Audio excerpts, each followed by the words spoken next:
ദേവീ ശരണം അമ്മേ. അല്പം പോലുമിഹത്തിലാർക്കുമകജേ സാഹയ്യമേറ്റീല നിൻസൽ പേരൊന്നു മുരപ്പതില്ല ചരണച്ചിന്താർപ്പണിഞ്ഞീല ഞാൻ. ഒപ്പം നിൽപ്പതിനാരുമില്ല നരകം തീർക്കുന്ന നാമയം. നിൽപ്പാനുള്ള മരുന്നു ഞാൻ കരുതിയില്ലമ്മേ പരമേ ഭയം. ദേവീ ശരണം അമ്മേ. സുപ്രഭാതം, ശുഭദിനം. എല്ലാ ധന്യാത്മാക്കൾക്കും പുലർകാലവന്ദനം. ശ്രീമദ് ദേവി ഭാഗവത നിത്യപാരായണ പരമ്പരയുടെ ഇന്നത്തെ യജ്ഞവേദിയിലേക്ക് എല്ലാ സജ്ജനങ്ങൾക്കും സ്വാഗതം. ഷഷ്ഠസ്കന്ധം 14-ാമത്തെ അധ്യായം അവലോകനം ചെയ്തു കൊണ്ടുവരുന്നു. വസിഷ്ഠനും നിമിയും തമ്മിൽ ശപിച്ചതും അതനുസരിച്ച് അവരുടെ ദേഹം പതിച്ചതും, അതിനു മുമ്പ് തൻ്റെ ദേഹം പതിക്കുന്നതിന് മുമ്പ് വസിഷ്ഠൻ പിതാവായ ബ്രഹ്മാവിനോട് ചെന്ന് പ്രാർത്ഥിക്കുന്നതും, ബ്രഹ്മാവ് മിത്രാവരുണന്മാരുടെ പുത്രനായി അങ്ങ് ജനിക്കുമെന്ന് അനുഗ്രഹിക്കുന്നതുമായിട്ടുള്ള ഭാഗങ്ങളെയാണ് പറഞ്ഞു നിർത്തിയത്. അതിനുശേഷം എന്താണ് വസിഷ്ഠന് നടന്നത് എന്നാണ് പറഞ്ഞു വരുന്നത്. ഏവമുക്തസ്തഥാ പിത്രാ പ്രയയൗ വരുണാലയം കൃത്വാ പ്രദക്ഷിണം പ്രീത്യാ പ്രണമ്യ ച പിതാമഹം.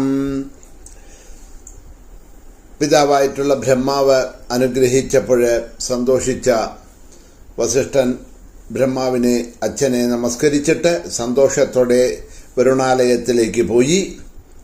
പിന്നെ ആ വസിഷ്ഠ മഹർഷി അത്യുത്തമമായിട്ടുള്ള സ്വശരീരം വെടിഞ്ഞ് സൂക്ഷ്മ ശരീരത്തോടുകൂടിയിട്ട മിത്രാവരുണന്മാരുടെ ശരീരത്തിൽ കടന്നുകൂടി. പിന്നീട് എങ്ങനെ ആ മിത്രാവരുണന്മാരുടെ പുത്രനായിട്ട് വസിഷ്ഠൻ അയോനിജനായിട്ട് ജനിച്ചത് എന്നുള്ളതിനെയാണ് വിവരിക്കുന്നത്. ഒരിക്കൽ അതീവ സുന്ദരിയായിട്ടുള്ള അപ്സരസായിട്ടുള്ള ഉർവശി അവളുടെ സഖീഗണങ്ങളോടുകൂടി യദൃച്ഛയാ വരുണാലയത്തിൽ എത്തിച്ചേർന്നു.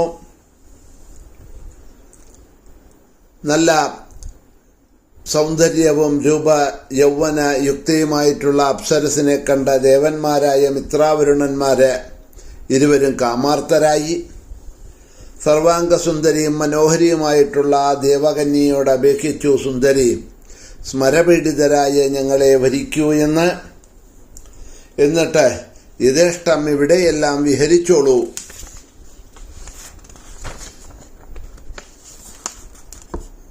അങ്ങനെ മിത്രാവരുണന്മാര് പറഞ്ഞതനുസരിച്ചിട്ട് ഉർവശി കുറച്ചു കാലം അവിടെ തന്നെ കൂടി. മിത്രാവരുണന്മാരുടെ ഭവനത്തിൽ അവരുടെ ആഗ്രഹം എന്തെന്ന് മനസ്സിലാക്കിക്കൊണ്ട് ഉർവശി വസിച്ചു. കാമാർത്തരായിട്ടുള്ള അവരുടെ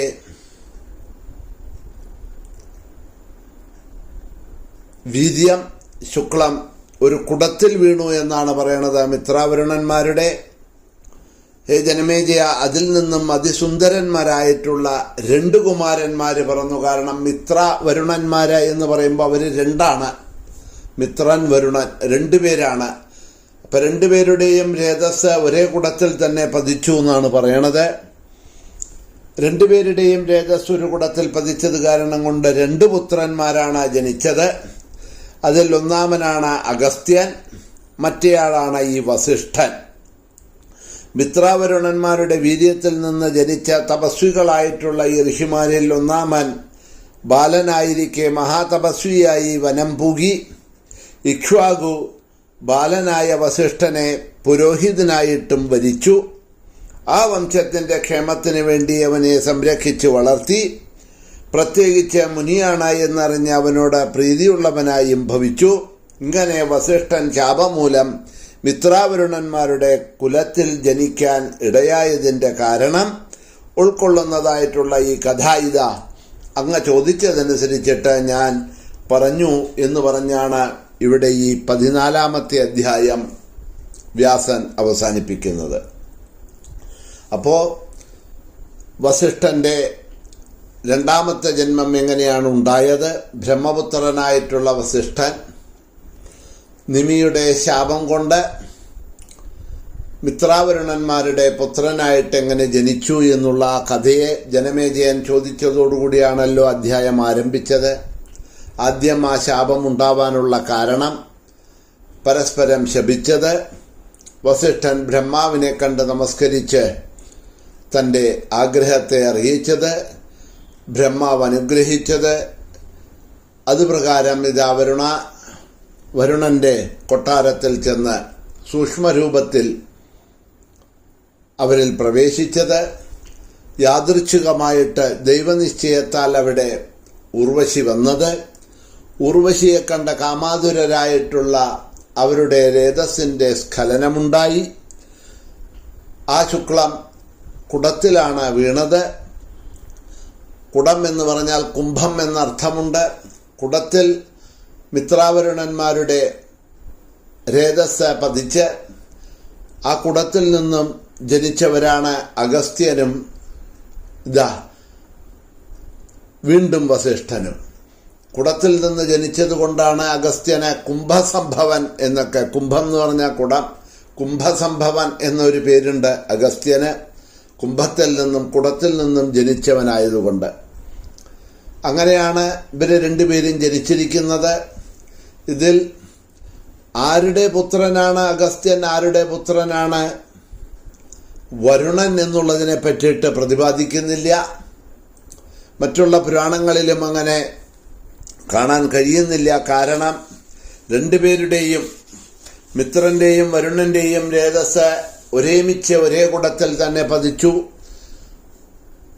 എന്നുള്ളത് കാരണം കൊണ്ട് ആരുടെ രേതസ്സിൽ നിന്നും ആരാണ് ജനിച്ചത് എന്ന് പറയാൻ പറ്റില്ല. അതുകൊണ്ട് അഗസ്ത്യനെയും വസിഷ്ഠനെയും